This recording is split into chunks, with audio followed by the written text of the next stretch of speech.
What's going on, guys? Hey, I wanted to make a really quick video about something that really drives me nuts.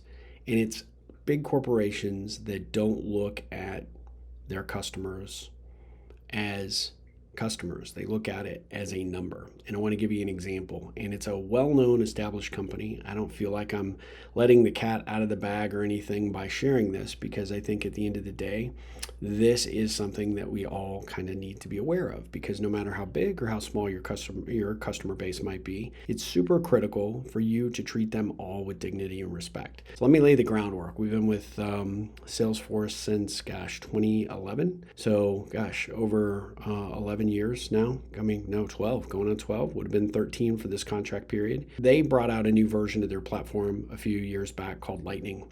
Did not like it, does not work the way that we were utilizing customer information, and certainly not, was not inclined to move to it. We tried it, didn't like it, went back to our legacy platform. And every year at renewal, I get a call from someone, who is in a foreign country that can barely speak English, and they ask me about my experience with Salesforce and whether I would like to talk to a sales team about other features and capabilities. And of course, I always say no because I don't want to.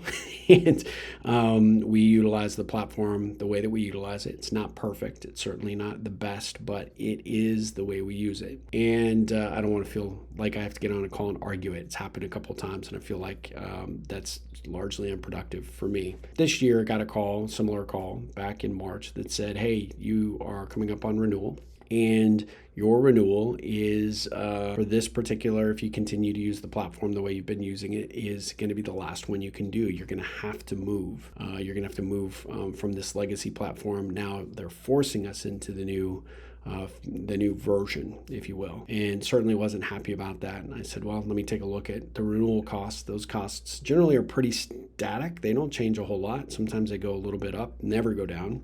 But let me just kind of show you what my experience has recently been. So I got this email that says, hey, friendly reminder, it's time to renew, blah, blah, blah. Here's when, your contract ends. You can see that it's not an insignificant amount of money that we pay. So that is, something of interest. So then I reached out to the person that sent that email, which is apparently the renewal manager, and I asked when my drop dead date was to get this renewed or to let them know I was canceling. And they came back with a very, I would say, hey, not a concerning email in any way, shape, or form. I don't feel like I'm throwing this person under the bus because that's her job is renewals. And hey, let us know by the 15th if you want to go away. And from a customer service perspective, this is the worst thing that you could do. I appreciated the information. I appreciated the fact that I got a response fairly quickly. I think I sent this on, March 30th, and I got a response nearly, we'll call it 26 hours later. So I'm already not feeling like a special customer, even though I, may not in any way, shape, or form represent a large institutional client for them. But then I get sort of this email like, hey, just let us know. We don't really care if you're going to leave. And it blew me away because at the end of the day, they had an opportunity to engage me in conversation. They had an opportunity to say, hey, what's going on? Why would you be looking to move?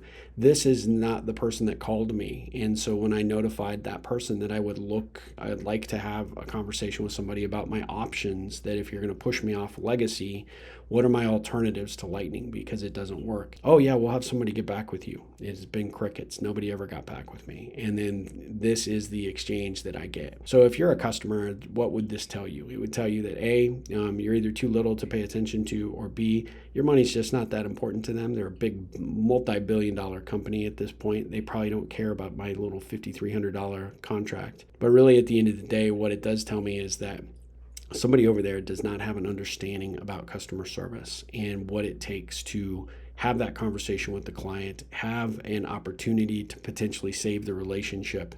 And as it turned out, I am going with a platform that actually is going to cost me more money in the long run, but we are already utilizing it in tandem with Salesforce. And so they missed out on an opportunity to have an at-bat to save a customer that's been with them for 12 years. Didn't even try. So don't do this in your companies. Don't do this for your business. Don't let anybody, no matter how big or how small customer they are, ever feel like they're insignificant or not important, because I promise you, how these things come across, you can't unring the bell, and that will make an impact in such a huge way. Sorry to say, Geraldine, we are going to break up and we are going to go bye-bye. And that's a bad ripple for you guys. But it is what it is. Guys, something to think about as you are out there building your businesses and trying to build a better approach to building relationships with your clients. Hopefully this example helps, and see you next time. As always, go out there, make a difference in the world, make a difference in someone's life. You will make a difference in your own life. And as always, ripple on.